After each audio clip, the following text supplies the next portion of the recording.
رب العالمين والصلاة والسلام على سيد الأنبياء والمرسلين أما بعد قال النبي صلى الله عليه وسلم طلب العلم فريضة على كل مسلم وقال في رواية آخر إن أفضلكم من تعلم القرآن وعلمه أو كما قال عليه الصلاة والسلام اللهم صل على سيدنا ونبينا ومولانا محمد وعلى آل محمد وبارك وسلم تسليما كثيرا كثيرا. سامعین محترمین، نعت پاک کے چند اشعار حاضر خدمت کرنا چاہتا ہوں، ملاحظہ فرمائیں.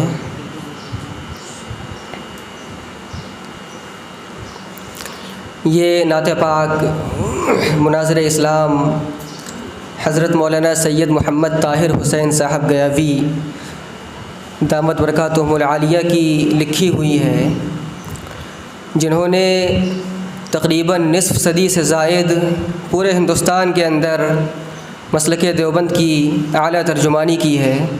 ملاحظہ فرمائیں.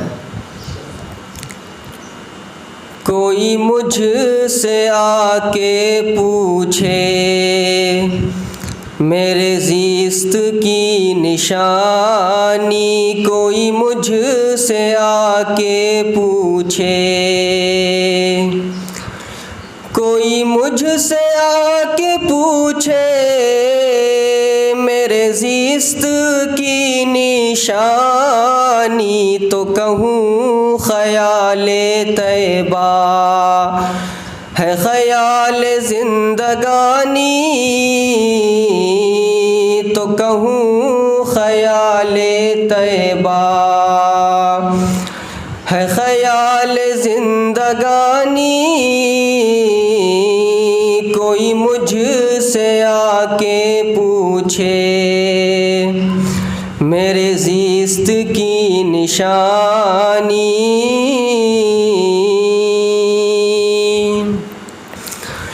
تیری بات سے آیا ہے تیری الفت نہانی، تیری بات سے آیا ہے تیری الفت نہانی، تیری بات سے آیا ہے تیری الفت نہانی، کہیں شوق ادنو منی کہیں صاف لنترانی، کہیں شوق ادنو منی کہیں صاف لنترانی، اے ملک اے نور پیکر تیری انتہا ہے سدرا، اے ملک اے نور پیکر، اے ملک اے نور پیکر تیری انتہا ہے سدرا، یہ شان اس بشر کی ملا اوجلا مکانی، یہ شان اس بشر کی ملا اوجلا مکانی، کوئی مجھ سے آ کے پوچھے میرے زیست کی نشانی، تو کہوں خیال طیبہ ہے خیال زندگانی.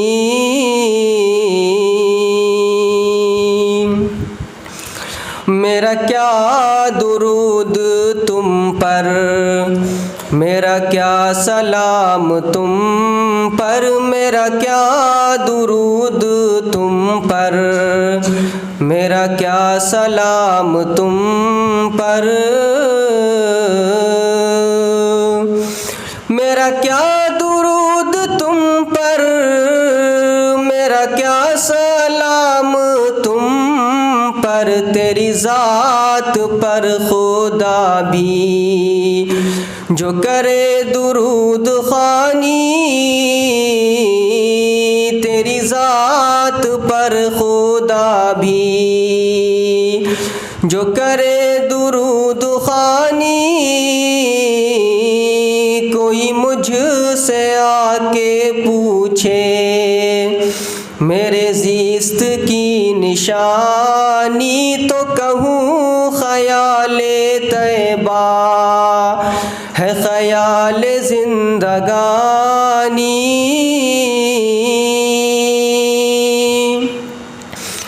میں وہاں سے لوٹ آؤں یہ نہ تھی میری تمنا،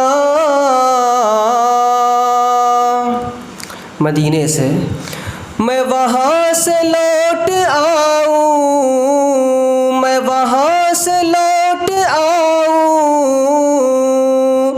یہ نہ تھی میری تمنا، میری آرزو ہے آئے وہی موت ناگہانی، میری آرزو ہے آئے وہی موت ناگہانی، تیرے عاشقوں کو ہرگز نہیں صدمہ جدائی، تیرے عاشقوں کو ہرگز، تیرے عاشقوں کو ہرگز نہیں صدمہ جدائی، کہ محے وہ خواب راحت بامید من رانی، کہ محے وہ خواب راحت بامید من رانی، کوئی مجھ سے آ کے پوچھے میرے زیست کی نشانی، تو کہوں خیال طیبہ ہے خیال زندگانی۔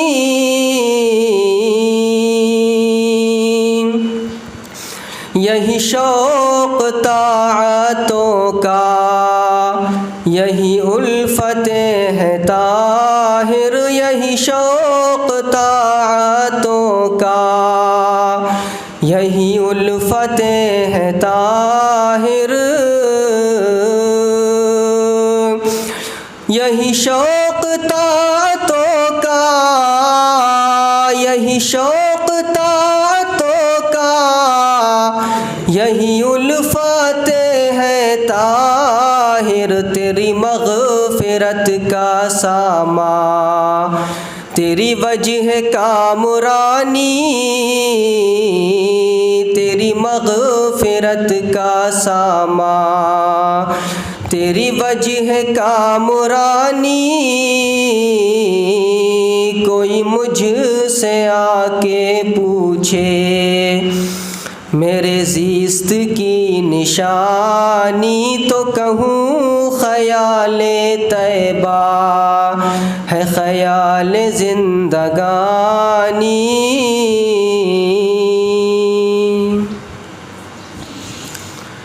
محترم سامعین، اللہ تعالیٰ نے ہم سب کو مسلمان بنایا اور اپنے حبیب آقا نامدار محمد مصطفیٰ صلی اللہ علیہ وسلم کی امت میں پیدا فرمایا، یہ اللہ کا بہت بڑا انعام ہے، اور نسل انسانی کی بقا، نسل انسانی کی فلاح اور کامیابی کے لیے اللہ نے قرآن مقدس جیسا عظیم الشان دستور اور قرآن مقدس جیسی عظیم الشان کتاب ہمیں اور آپ کو عطا فرمائی، جس کا بنیادی پیغام یہ ہے کہ انسانیت کفر و شرک سے باز آ کر توحید کے سائے میں آ جائے، انسان حق اور باطل کو پہچان لے، کون سا راستہ برائی کا ہے، کون سا راستہ تباہی کا ہے اور کون سا راستہ خیر کا ہے، کون سا راستہ اللہ رب العالمین کی طرف جانے والا ہے، اس کی رہنمائی قرآن کریم کرتا ہے۔ اللہ تعالیٰ نے قرآن کریم میں ارشاد فرمایا شہر رمضان الذی انزل فیہ القرآن، کہ اللہ تعالیٰ نے رمضان کے مہینے میں قرآن مقدس کو نازل فرمایا۔ یہ وہ کتاب ہے جو ہدایت عطا کرتی ہے، ہدایت کی طرف رہنمائی کرتی ہے اور حق و باطل کے درمیان تمیز پیدا کرتی ہے۔ یہی وہ کتاب ہے جس کو پڑھ کر کے لوگ ایک اللہ کے سامنے سر جھکاتے ہیں۔ یہی وہ کتاب ہے جس کو پڑھ کر کے لوگ اپنی زندگی کے اندر پاکیزگی، ثقافت، تمدن، تہذیب کو پیدا کرتے ہیں۔ یہی وہ کتاب ہے جس نے سرزمین عرب کے اندر عرب کے جاہل مشرک بدوؤں کی زندگی کے اندر انقلاب برپا کر دیا، جو ایک معبود حقیقی سے دور تھے، جو اللہ کو پہچاننے والے نہیں تھے، جو خانہ کعبہ کے اندر بتوں کی عبادت کرنے والے تھے۔ یہی وہ قرآن تھا جس کی صدائیں پیغمبر اسلام محمد مصطفیٰ صلی اللہ علیہ وسلم نے سرزمین عرب سے لگائی، جس کا پیغام فاران کی چوٹیوں سے اٹھا اور عرب کے ریگزار کو کراس کرتا ہوا پوری دنیا کے اندر پہنچا، اور پوری دنیا کے اندر اسلام کی ہوائیں چلیں، قرآن کا پیغام پہنچا، اور قرآن مقدس کو پڑھنے والے لوگ تیار ہوئے اور ان کی زندگی کے اندر انقلاب برپا ہوا۔ دنیا نے بڑی کوششیں کی کہ اس دنیا سے اسلام کو مٹا دیا جائے گا، قرآن کو مٹا دیا جائے گا، اور اس دنیا کے اندر کفر و شرک کا بول بالا ہوگا، حق کی آواز کو بلند کرنے والا کوئی نہیں ہوگا۔ یہ اس زمانے میں بھی ہوا جب ابو جہل کی زبان نہیں سنبھلتی تھی، جب عتبہ اور شیبہ کی زبان نہیں سنبھلتی تھی، جب ابو لہب کی زبان نہیں سنبھلتی تھی، جب دشمنان اسلام کی زبان نہیں سنبھلتی تھی، اور وہ نعوذ باللہ محمد مصطفیٰ سے کہا کرتے تھے کہ تم تو جادوگر ہو، اپنا کلام بناتے ہو، اپنا کلام سناتے ہو، جادو کر دیتے ہو، تمہارے کلام کو سن کر کے لوگ تمہارے دیوانے ہو جاتے ہیں۔ یہ اس زمانے میں بھی تھے۔ حق و باطل کی مار کا آرائی روز اول سے ہے اور شام قیامت تک چلتی رہے گی۔ یہ مار کا آرائی شام قیامت تک کے لیے ہے۔ آج بھی کچھ لوگ ہیں جو کہتے ہیں کہ قرآن انسانیت کے خلاف ہے، قرآن تہذیب کی تعلیم نہیں دیتا، قرآن دشمنی کی تعلیم دیتا ہے، نفرت کی تعلیم دیتا ہے، ایک دوسرے کا خون خرابہ کرنے کی تعلیم دیتا ہے۔ وہ نادان ہیں، جاہل ہیں، ان کو پتہ نہیں ہے کہ قرآن کیا چیز ہے۔ قرآن امن کی تعلیم دیتا ہے، انسانیت کی تعلیم دیتا ہے، اور ایک دوسرے سے محبت کی تعلیم دیتا ہے۔ تو دنیا نے یہ سوچا کہ قرآن کو نعوذ باللہ مٹا دیا جائے گا، اور اس کے لیے بے شمار طرح کے ہتھ کنڈے اپنائے گئے۔ ایک انقلاب آیا روس کے اندر جس نے یہ کوششیں کی کہ دنیا سے قرآن کو مٹا دیا جائے گا۔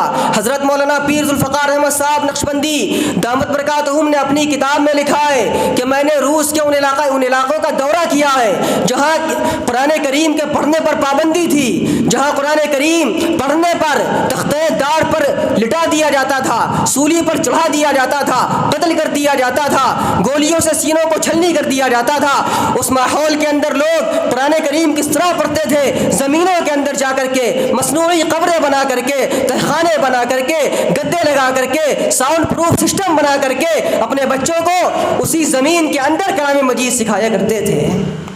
انہوں نے اپنی کتاب میں لکھا ہے کہ میں اس زمانے کے ایک ایسے عالم سے ملا ہوں جنہوں نے بچوں کو قرآن پڑھایا، قرآن کا حافظ بنایا، لیکن وہ بچے قرآن دیکھ کر پڑھنا نہیں جانتے تھے، وہ قرآن کو دیکھ کر نہیں پڑھ سکتے تھے، ان کو الف با تا اور سا کی پہچان نہیں تھی، کیونکہ قرآن کو دیکھ کر کے نہیں پڑھا تھا، قرآن سینہ بسینہ ان کے اندر منتقل ہوا تھا۔ الحمدللہ رب العالمین آیت یاد کرائی تھی، الرحمن الرحیم مالک یوم الدین، ایک ایک آیات کو پڑھ کر کے سناتے جاتے اور وہ اس کو یاد کرتے جاتے۔ قرآن اس طرح سے سینوں کے اندر محفوظ ہوا ہے کہ قرآن کو یاد کرنے کے لیے نسخے کی ضرورت بھی نہیں پڑی۔ یہ وہ قرآن ہے جسے دنیا مٹانا چاہتی ہے، اور اس کا اعزاز یہ ہے کہ اللہ تعالیٰ اس کی حفاظت کے لیے نسخے کا بھی محتاج نہیں ہے، اللہ تعالیٰ اس کی حفاظت سینہ بسینہ کرتا ہے۔ پوری دنیا سے قرآن کریم کے نسخوں کو نعوذ باللہ اگر چلا دیا جائے اور دشمن یہ چاہے کہ قرآن کی آیتوں کو مٹا دیا جائے گا، تو دنیا کے اندر اتنے حفاظ موجود ہیں کہ صرف ایک ایک لفظ پڑھیں گے، ایک ایک آیت پڑھیں گے اور پورا قرآن مکمل ہو جائے گا۔ پوری دنیا کے اندر یہ اعزاز دنیا کی کسی اور کتاب کو نہیں ملا، یہ اعزاز دنیا کی کسی قوم کو نہیں ملا، یہ اعزاز مسلمانوں کو ملا ہے، اور اسلام کا جیتا جاگتا ثبوت اور محمد عربی کا جیتا جاگتا معجزہ ہے جو شام قیامت تک باقی رہے گا۔ اور یہ نونہال جو مکتبوں کے اندر پڑھتے ہیں، مدارس کے اندر پڑھتے ہیں، اللہ اللہ کرتے ہیں، انہی کے ذریعے اللہ تعالیٰ اپنے قرآن کی حفاظت کرے گا۔ قرآن کریم میں اللہ نے ارشاد فرمایا انا نحن نزلنا الذکر وانا لہ لحافظون، کہ ہم نے اس قرآن مجید کو نازل کیا ہے اور ہم اس قرآن کی حفاظت کر کے رہیں گے۔ ظاہر سی بات ہے جس چیز کی حفاظت کا ذمہ اللہ رب العالمین لے لے، پروردگار عالم لے لے، جو کائنات کو بنانے والا، زمین و آسمان کو بنانے والا، بحر و بر کو بنانے والا، چرند و پرند کو بنانے والا، انسانوں کو بنانے والا، جناتوں کو بنانے والا، کم و بیش 18,000 مخلوقات کو بنانے والا، جس نے دنیا کے اندر بے شمار چیزیں بنائی، جس نے انسانیت کی روشنی کے لیے سورج کو بنایا، جس نے انسانیت کو سکون پیدا کرنے کے لیے چاند کو بنایا، جس نے انسانیت کی رنگین مزاجی کو دیکھتے ہوئے انسان کے سکون کے لیے پھولوں کو بنایا، خوشبوؤں کو بنایا، لہلہاتے ہوئے باغات، سرسبز و شاداب کھیتیاں، کھلیان، یہ کس کے لیے ہے؟ انسانوں کے لیے ہے، تاکہ انسان اس سے فائدہ اٹھائے اور اللہ رب العالمین کی معرفت ادا کرے، اللہ رب العالمین کو دیکھے اور پہچانے کہ میرا رب مجھ سے کیا چاہتا ہے۔ میرا رب وہ ہے جو پہاڑوں میں نظر آتا ہے، میرا رب وہ ہے جو چرندوں پرند میں نظر آتا ہے، میرا رب وہ ہے جو آسمان کے ستاروں میں نظر آتا ہے، میرا رب وہ ہے جو سورج کی روشنی میں نظر آتا ہے، میرا رب وہ ہے جو گلاب کی نکھت میں نظر آتا ہے، میرا رب وہ ہے جو چاند کی ٹھنڈک میں نظر آتا ہے۔ الغرض دنیا کی ہر چیز میں میرے رب کی جھلک نظر آتی ہے، میرے رب کی نورانیت اور میرے رب کی توحید نظر آتی ہے۔ ایک شاعر ہے، وہ کہتا ہے، ساحر لدھیانوی، مشہور اردو ادب کا بڑا عظیم شاعر، اس نے کہا ہے کہ ہم جیسے اہل نظر کو ثبوت حق کے لیے، ہم جیسے اہل نظر کو ثبوت حق کے لیے اگر رسول نہ آتے تو صبح کافی تھی۔ یعنی اللہ کی ذات کو پہچاننے کے لیے بندہ مومن کے سامنے کیا نہیں ہے، کس چیز سے اللہ کی پہچان نہیں ہوتی؟ وہ کون ہے جو سورج کو اپنے وقت پر نکالتا ہے؟ وہ کون ہے جو ایک دانے سے، جو زمین کے اندر پڑا ہوا دانا جس کو انسان نے دیکھا نہیں، دانا چھڑک دیا، کس حال میں گرا، سیدھا گرا، الٹا گرا، آڑا گرا، ترچھا گرا، کہاں گیا، سڑ گیا، اس کا کیا ہوا، کچھ پتہ نہیں ہے۔ اللہ اس دانے سے ہریالی کو نکالتا ہے، اس سڑے ہوئے، گلے ہوئے، بے نام و نشان دانے سے اللہ تعالیٰ کتنا بہترین اناج تیار کرتا ہے، غلہ تیار کرتا ہے، اور اس غلے کو ہم اور آپ کھاتے ہیں۔ کیا یہ اللہ کا انعام نہیں ہے؟ اللہ قرآن کریم میں ارشاد فرماتے ہیں کہ ہم نے تمہارے لیے بے شمار نشانیاں بنائی ہیں، کیا تم اس پر غور نہیں کرتے؟ کیا تم اس کے اوپر نظر نہیں رکھتے؟ وَفِي أَنفُسِكُمْ أَفَلَا تُبْصِرُونَ، اللہ فرماتے ہیں کہ ہم نے تمہارا وجود بنا دیا، تم اپنے جسموں کے اندر دیکھو کہ اللہ نے کس طریقے سے تمہارا جسم بنایا، تمہارا بدن بنایا، تمہاری زندگی کے اندر تمہارے جسم میں زندگی پیدا کی، تمہاری آنکھوں میں روشنی پیدا کی، تمہارے دماغ کو سوچنے کی صلاحیت دی، تمہارے ہاتھ کو کام کرنے کی صلاحیت دی، تمہارے پیروں کو چلنے کی طاقت دی، تمہارے زبان کو چکھنے کی صلاحیت دی، تمہارے کانوں کو سننے کی صلاحیت دی، تمہارے ناک کو محسوس کرنے کی، خوشبو سونگھنے کی، محسوس کرنے کی صلاحیت اللہ نے دی۔ وَفِي أَنفُسِكُمْ أَفَلَا تُبْصِرُونَ، کیا تم نہیں دیکھتے کہ تمہارے اندر قدرت کے عجائبات کی کتنی نشانیاں موجود ہیں؟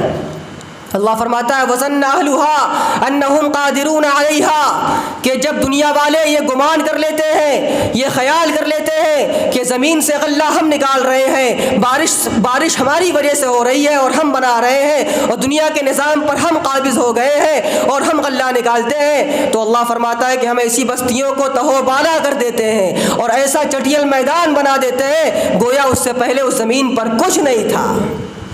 لہذا کرنے والی ذات اللہ کی ہے، اس بات کا ایمان اور یقین ہو کہ اللہ کی ذات ہے جو زمین سے غلہ نکالتی ہے، آسمان سے بارش برساتی ہے، انسان کو زندگی دیتی ہے، شفا کا مالک اللہ ہے، مرض کا مالک اللہ ہے، ہر چیز کا مالک اللہ ہے۔ یہ ایمان والے کا عقیدہ ہونا چاہیے۔ تو میں عرض کر رہا تھا کہ قرآن مٹنے کے لیے نہیں آیا، قرآن انقلابی کتاب ہے، قرآن دستور حیات ہے، اس کو پڑھ لو، زندگی کے اندر نکھار پیدا ہو جائے گا۔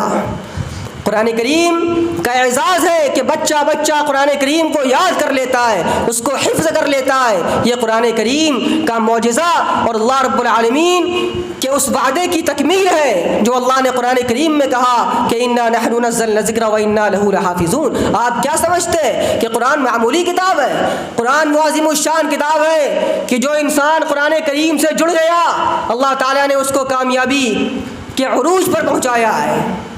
آپ کاغذ لکھتے ہیں، ایک کاغذ وہ ہے جس کو آپ پھاڑ کر پھینک دیتے ہیں، اور ایک کاغذ وہ ہے جس پر آپ قرآن کی آیات کو لکھ دیتے ہیں۔ وہ کاغذ جس کی کوئی قیمت نہیں تھی، کوئی ویلیو نہیں تھی، اس کی کوئی اہمیت نہیں تھی، مگر جب آپ نے اس پر قرآن کی آیات کو لکھ دیا تو اب اس کاغذ کا مقام بڑھ گیا۔ اس آیات کی وجہ سے قرآن کے اس صفحے کا احترام واجب ہے، بغیر وضو اس کو ہاتھ نہیں لگایا جا سکتا۔ آپ ایک کپڑا لاتے ہیں، اس سے رومال بنا لیتے ہیں، جسم کا کپڑا بنا لیتے ہیں، اس کی کوئی حیثیت نہیں، کوئی اہمیت نہیں، اس کو آپ پوچھا بنا لیتے ہیں، پھینک دیتے ہیں۔ لیکن ایک وہ کپڑا ہے جس کو آپ لاتے ہیں اور قرآن کریم کا غلاف بناتے ہیں۔ اب قرآن کریم کا غلاف جب وہ کپڑا بن جاتا ہے تو پھر اس کی عظمت و اہمیت کا حامل یہ ہے کہ پھر اس کا مقام بھی بڑھ جاتا ہے اور اس کپڑے کی عزت بھی بڑھ جایا کرتی ہے۔ تو ہم لوگ اگر قرآن سے جڑ جائیں گے تو کیا اللہ ہمارا مقام بلند و بالا نہیں کرے گا؟ کیا اللہ ہمیں دنیا کے اندر کامیابی نہیں دے گا؟ وہ معزز تھے زمانے میں مسلمان ہو کر، اور ہم خوار ہوئے تارک قرآن ہو کر۔ جنہوں نے قرآن کو سینوں سے لگایا اللہ نے ان کو عزت و شہرت کے بام عروج پر پہنچایا، اور جنہوں نے قرآن مجید سے رشتے کو توڑ لیا تو گنوا دی ہم نے جو اسلاف سے میراث پائی تھی، گنوا دی ہم نے جو اسلاف سے میراث پائی تھی۔ سریا نے زمین پر آسمان سے ہم کو دے مارا، ہم بلندیوں کے بام عروج پر تھے، لیکن اللہ تعالیٰ نے ہمیں قرآن کی ناشکری کی بنیاد پر، ایمان کی ناشکری کی بنیاد پر اللہ نے ہمیں پست کر دیا، اور اللہ تعالیٰ نے ہمیں اوج سریا سے زمین کی پستیوں کے اندر دھکیل دیا۔ لہٰذا ہم چاہتے ہیں کہ ہمارا مقام بلند ہو تو قرآن کو پڑھنا پڑے گا، قرآن کو سمجھنا پڑے گا، قرآن سے عشق کرنا پڑے گا، قرآن کو سینوں سے لگانا پڑے گا۔ ہر لفظ کو سینوں میں بسا لو تو بنے بات، طاقوں میں سجانے کو یہ قرآن نہیں ہے۔ آج قرآن کے ساتھ ظلم ہو رہا ہے۔ آج قرآن اس وقت سامنے آتا ہے جب کسی بات کی صداقت مطلوب ہوتی ہے تو کہتے ہیں قرآن پہ ہاتھ رکھ کے قسم کھاؤ، یہ جرم ہے، گناہ ہے، گھٹیا عمل ہے۔ اس طرح کرنا اور قرآن کریم کو درمیان میں لانا سراسر جرم ہے، قرآن کی عظمت کے خلاف ہے۔ آپ قرآن کو بیچ میں نہیں لا سکتے۔ جھوٹ بولنے والے تو قرآن پر ہاتھ رکھ کر کے جھوٹ بول دیتے ہیں۔ جھوٹ بولنے والوں کا کیا جاتا ہے؟ وہ حرم مکی میں جا کر کے جھوٹ بول دیتے ہیں۔ کتنا مشکل ہے فطرت کا بدلنا یوسف، کتنا مشکل ہے فطرت کا بدلنا یوسف۔ لوگ کعبہ گئے اور دل سے برائی نہ گئی، لوگ حج کر کے آتے ہیں، عمرہ کر کے آتے ہیں، طواف کر کے آتے ہیں، غلاف کعبہ پکڑ کر بلک بلک کر روتے ہیں اللہ ہمیں معاف کر دے، اللہ ہم مجرم ہیں، گنہگار ہیں، خطا کار ہیں، سیاہ کار ہیں، خسارے میں پڑ جائیں گے۔ وہاں جاتے ہیں اور اللہ سے معافی مانگتے ہیں، اور جب یہاں آتے ہیں اپنے گھر آتے ہیں تو نمازوں کو چھوڑتے ہیں، جھوٹ بولتے ہیں، گالیاں دیتے ہیں، دھوکہ دیتے ہیں، فریب دیتے ہیں، ایک دوسرے کے خلاف منصوبے بناتے ہیں۔ کیا یہ ایمان کا تقاضا ہے؟ اور کیا ایسا ایمان ہمیں کامیاب کرا پائے گا؟ تو ہمیں اپنے ایمان کو مضبوط بنانا ہوگا، اور مضبوط ہوگا قرآن کریم سے اپنے آپ کو جوڑ کر کے۔ آج آپ اپنے آپ کو حقیر نہ سمجھیں۔ دنیا حافظ اور مولوی کو کمتر سمجھتی ہے کہ یہ حافظ اور مولوی کم روپے اور پیسوں کے اندر کس طرح اپنی زندگی گزارتے ہیں، ان کو حقیر سمجھتی ہے۔ لیکن اللہ کیا کہتا ہے؟ قرآن کیا کہتا ہے؟ پیغمبر اسلام کیا کہتے ہیں؟ اللہ کہتا ہے، رسول اللہ صلی اللہ علیہ وسلم نے ارشاد فرمایا کہ میدان محشر میں حافظ قرآن کے والدین کو ایسا تاج پہنایا جائے گا جس کی روشنی سورج کی روشنی سے زیادہ ہوگی۔ اس کے والدین کا وہ مقام ہے، اس حافظ کا مقام کیا ہوگا؟ میں نے ایک عالم صاحب کے بیان میں سنا اور بڑی اچھی مثال انہوں نے دی۔ وہ کہہ رہے تھے کہ اللہ تعالیٰ نے حافظ قرآن کے والدین کے مقام کو تو بیان کیا ہے، لیکن حافظ کے مقام کو بیان نہیں کیا۔ یہ نہیں کہا کہ حافظ کو کون سا تاج پہنایا جائے گا، کون سا کپڑا پہنایا جائے گا اور اس کے تاج میں کتنی چمک ہوگی، اس کا کہیں تذکرہ نہیں ہے۔ اس کی کیا وجہ ہے؟ اس کا جواب علماء نے دیا ہے کہ قرآن کریم کی کوئی مثال نہیں ہے، قرآن کریم کی دنیا میں کوئی مثال نہیں ہے۔ اسی طریقے سے وہ انسان جس نے قرآن کریم کو اپنے سینے میں اتار لیا، اس کی بھی کوئی مثال نہیں ہے۔ جب قرآن کریم کی کوئی مثال نہیں ہے تو قرآن کریم کے حافظ کی بھی کوئی مثال نہیں ہے، تو ظاہر سی بات ہے جس چیز کی کوئی مثال ہی نہ ہو اس کی مثال کس چیز سے دی جائے گی، کس چیز سے تشبیہ دی جائے گی؟ ہاں، لیکن یہ کہا گیا کہ اگر تم سمجھنا چاہتے ہو تو یہ سمجھ لو کہ حافظ قرآن کے والدین کو ایسا تاج پہنایا جائے گا جو سورج کی روشنی سے زیادہ چمکدار ہوگا۔ وہ مقام ہے حافظ قرآن کا۔ میں نے بخاری کی حدیث پڑھی آپ حضرات کے سامنے، اللہ کے رسول ارشاد فرماتے ہیں ان افضلکم من تعلم القرآن وعلم، تم میں سب سے افضل وہ انسان ہے، سب سے افضل وہ شخص ہے جو قرآن کریم کو سیکھتا ہے اور قرآن کریم کو سکھاتا ہے۔ دنیا کی نظر میں کون بہتر ہے؟ اس سے سروکار نہیں۔ دنیا فانی ہے، دنیا فنا کے داغ سے داغدار ہے، ختم ہو جانے والی ہے، جگہ جی لگانے کی دنیا نہیں ہے، یہ عبرت کی جا ہے، تماشا نہیں ہے۔ اجل نے نہ کسرا ہی چھوڑا نہ دارا، اسی سے سکندر صفاتے بہارا۔ موت ہر انسان کو لے کر کے جائے گی، جوان ہو، بچہ ہو، بوڑھا ہو، بزرگ ہو، ولی ہو، محتاج ہو، غنی ہو، پیشوا ہو، امام ہو، کوئی ہو، موت سے کسی کو رستگاری نہیں ہے۔ آخری زندگی جو آخرت میں آنے والی ہے وہ کامیاب زندگی ہے، اس کی کامیابی کی ہمیں فکر کرنا ہے، اس کو کامیاب بنانا ہے۔ اور اس زندگی کے بارے میں فرماتے ہیں ہمارے اور آپ کے آقا محسن انسانیت جو انسانوں کے سردار ہیں، جناتوں کے سردار ہیں، اماموں کے سردار ہیں، حبیب کردگار ہیں، احمد مختار ہیں، سید ابرار ہیں، دو عالم کے تاجدار ہیں، جن کے صدقے طفیل میں کائنات کے نظام کو وجود بخشا گیا۔ جو نہ ہوتے تو دنیا کے نظام کو نہ بنایا جاتا اور دنیا کے نظام کو سجایا نہ جاتا۔ وہ نبی اپنی زبان نبوت سے فرما رہا ہے کہ تم میں سب سے بہتر شخص وہ ہے جو قرآن کو سیکھتا ہے اور قرآن کو سکھاتا ہے، سب سے افضل شخص وہ ہے۔ تو ہمیں اپنی آخرت کی زندگی کی فکر کرنی ہے، اس دھوکے میں نہیں رہنا کہ ہمیں دنیا میں بلڈنگیں بنانی ہے، دنیا میں عزت و شہرت کے بام عروج پر پہنچنا ہے۔ یہ سوچو کہ ہمیں اللہ کی بارگاہ میں جانا ہے، خدا کی بارگاہ میں جانا ہے۔ دنیا کو فتح کرنے والے لوگ جنہوں نے آدھی دنیا سے زیادہ خطے پر حکومت کی ہے، جب ان کی قبروں سے گزر ہوتا ہے آپ دیکھیے وہ اپنی قبر میں کیا لے کر کے گئے۔ شمع مزار ہے، نہ کوئی سوگوار ہے، تم جس پر رو رہے ہو یہ کس کا مزار ہے؟ یہ اس شخص کا مزار ہے جس نے آدھی دنیا سے زیادہ خطے عرضی پر حکومت کی ہے۔ آج اس کے مزار پر نہ تو کوئی سوگوار ہے، نہ کوئی رونے والا، نہ کوئی شمع جلانے والا۔ اس کا یہ حال ہے، کیا مل گیا اس کو؟ دنیا میں جس نے بلڈنگیں بنا لی اس کو کیا مل جائے گا؟ اس سے ملے گا وہی جو اس نے ذخیرہ بنایا ہوگا، جو اس نے نیک اعمال کیے ہوں گے، جو اس نے قرآن پڑھا ہوگا، جو اس نے اپنے ایمان کو بچایا اور بنایا ہوگا۔ اس لیے بچوں میں تم سے کہنا چاہتا ہوں کہ دنیا کے دھوکے میں نہ آؤ، قرآن سے جڑ جاؤ، حافظ قرآن بنو، عالم دین بنو، اسلام کی پہچان بنو۔ اسلام کی حفاظت کی ذمہ داری اللہ نے تم سے لی ہے، تمہیں اس کے لیے اللہ نے منتخب کیا ہے، اللہ تمہاری حفاظت کرے گا۔ ایک مثال شاہ ولی اللہ محدث دہلوی رحمہ اللہ کی میں نے سنی۔ وہ فرماتے ہیں کہ اللہ نے قرآن کریم کی حفاظت کا ذمہ لیا ہے تو اس کی حفاظت کے من جملہ تمام اسباب میں سے ایک سبب یہ بھی ہے کہ اللہ تعالیٰ کا نظام یہ ہے کہ جب آپ دنیا میں دیکھیں گے کسی چیز کو تو جو انسان جس کام کا ماہر ہوتا ہے اس کے کچھ اوزار ہوا کرتے ہیں، وہ اپنے اوزار کی حفاظت کرتا ہے۔ مثال کے طور پہ بڑھئی ہے، وہ دروازہ بناتا ہے تو اس کے اوزار ہوا کرتے ہیں، اس کی وہ حفاظت کرتا ہے۔ ایک معمار ہے، مکانات بناتا ہے، بلڈنگیں بناتا ہے تو وہ اپنے کنی کی، سود کی، وصولی کی اور تمام چیزوں کی حفاظت کرتا ہے۔ اسی طریقے سے اور بھی جو دنیا کے تمام فنون ہیں تمام لوگ اپنے اوزار کی حفاظت کرتے ہیں، اور علماء اور حفاظ یہ دین کے اوزار ہیں، اس لیے اللہ تعالیٰ ان کی حفاظت کرے گا، اللہ ان کو ضائع نہیں ہونے دے گا۔ یہ عالم باکمال شاہ ولی اللہ محدث دہلوی رحمہ اللہ نے اپنی کتاب میں یہ بات لکھی ہے۔ تو ہمیں اور آپ کو اللہ نے اس دین کے لیے منتخب کیا ہے، تو ہمیں اس دین کی حفاظت کرنی ہے، اس دین کی پہچان کرنی ہے، اس دین کی اور قرآن مقدس جیسی عظیم الشان کتاب ہمیں اللہ نے دی ہے، ہمیں اس کا شکر ادا کرنا ہے اور قرآن کریم کا حافظ بننا ہے۔ وہ سینہ جس کے اندر قرآن کریم آ جائے گا وہ تمام سینوں سے اعلیٰ ہو جائے گا۔ اس لیے وہ بچے جو مدارس اسلامیہ کے اندر ہوتے ہیں اور وہ لوگ جو حافظ ہیں ان کی ذمہ داریاں بھی بہت اہم ہوتی ہیں، بڑی ذمہ داریاں ہوتی ہیں۔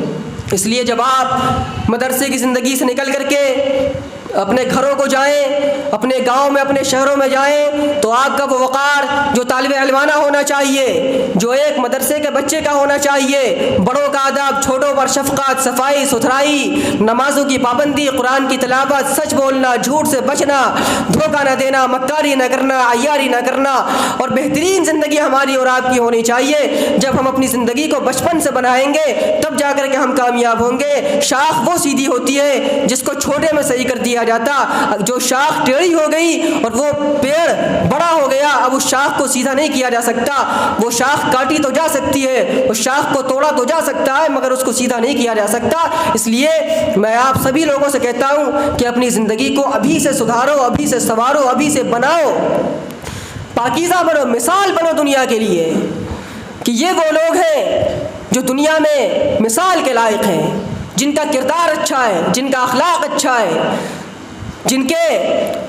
جن کی مذہب کی تعلیمات اتنی اچھی ہیں، تو وہ مذہب کتنا اچھا ہوگا۔ ہمیں اعمال کے ذریعے، کردار کے ذریعے، گفتار کے ذریعے لوگوں کو عملی زندگی سے دعوت دینا ہے، قولی زندگی سے دعوت دینا ہے اور مدارس کے پیغام کو عام کرنا ہے۔ یہ ان مدرسوں نے اس وقت ہندوستان کے اندر دین کی شمع بچائی جب اس ملک سے اسلام کو نکالنے کی باتیں کہی جا رہی تھیں، جب عیسائیوں نے، ملحدوں نے، مستشرقین نے اسلام کے خلاف یلغار کی تھیں۔ اس وقت وہ بوریا نشین جن کے پاس کھانے کو کھانا نہیں تھا، پہننے کے لیے کپڑا نہیں تھا، رہنے کے لیے مکانات نہیں تھے، وہ لوگ، ان کے کرتے چھوٹے تھے۔ بعض لوگوں نے کہا کہ وہ جو لوگ تھے جنہوں نے مدارس کی بنیاد ڈالی ان کے کرتے بھی لمبے نہیں ہوا کرتے تھے، یعنی کپڑوں کی قلت ہوتی تھی، ان کے کرتے چھوٹے ہوتے تھے لیکن ان کے گردے بڑے ہوتے تھے۔ کیا ہوتے تھے؟ ان کے کرتے چھوٹے تھے لیکن ان کے گردے بڑے تھے، ان کا جگر بڑا تھا، ان کا دل مضبوط تھا۔ انہوں نے اس زمانے میں انگریزوں کے خلاف سینہ سپر ہو کر کے ان کا مقابلہ کیا، جامِ شہادت نوش کیا اور ڈنکے کی چوٹ پر اپنے ایمان کو، اسلام کو بچاتے رہے اور مدارس کی بنیاد رکھی، مکاتب کی بنیاد رکھی، خانقاہوں کے اندر اسلام پھیلایا اور پھر یہ اس ہندوستان سے نکل کر پوری دنیا کے اندر پہنچا۔ مولانا علی میاں رحمہ اللہ نے لکھا ہے کہ ایک زمانے کے اندر انڈیا پوری دنیا کا عالمی مرجع ہوا کرتا تھا علمی اعتبار سے۔ ایک زمانے کے اندر پوری دنیا کا عالمی مرجع، یعنی علمی اعتبار سے لوگ ہندوستان کے علماء کی رائے کو حرف آخر سمجھتے تھے۔ یہ وہ زمانہ تھا، وہ لوگ تھے جنہوں نے اپنی زندگی کو بنایا، پڑھا لکھا، اللہ سے دعائیں مانگی اور اسلام کی خدمت کی ہے۔ ہمیں ان جیسا بننا ہے، ہمیں مولانا قاسم نانوتوی کی زندگی کو دیکھنا ہے، شاہ عبدالعزیز دہلوی کی زندگی کو دیکھنا ہے، شیخ الاسلام مولانا حسین احمد مدنی کی زندگی کو دیکھنا ہے۔ اسی طریقے سے بے شمار ارباب علم و فضل اور اہل اصحاب فضل و کمال کی زندگی کو ہمیں دیکھنا ہے، مشاہیر کی زندگی کو دیکھنا ہے اور ان کی زندگی سے ہمیں سبق حاصل کرنا ہے۔ وہ کہیں اور سے نہیں آئے تھے، وہ ماں کے پیٹ سے حافظ بن کر کے نہیں آئے تھے، وہ ماں کے پیٹ سے مجاہد بن کر کے نہیں آئے تھے، بلکہ انہوں نے اپنے استادوں کے سامنے زانوِ تلمس طے کیا تھا، استادوں سے سیکھا تھا۔ ظاہر سی بات ہے استاد بادشاہ نہیں ہوتا، لیکن استاد بادشاہ بنانے کے گر سکھاتا ہے۔ گر بتا دیں گے بادشاہی کے، ہم فقیروں سے دوستی کر لو۔ یعنی استاد وہ ہوتا ہے جس کی زندگی تو بہت زیادہ بڑی نہیں ہوتی لیکن وہ اپنے شاگردوں کو بڑا بنانے کی کوشش کرتا ہے۔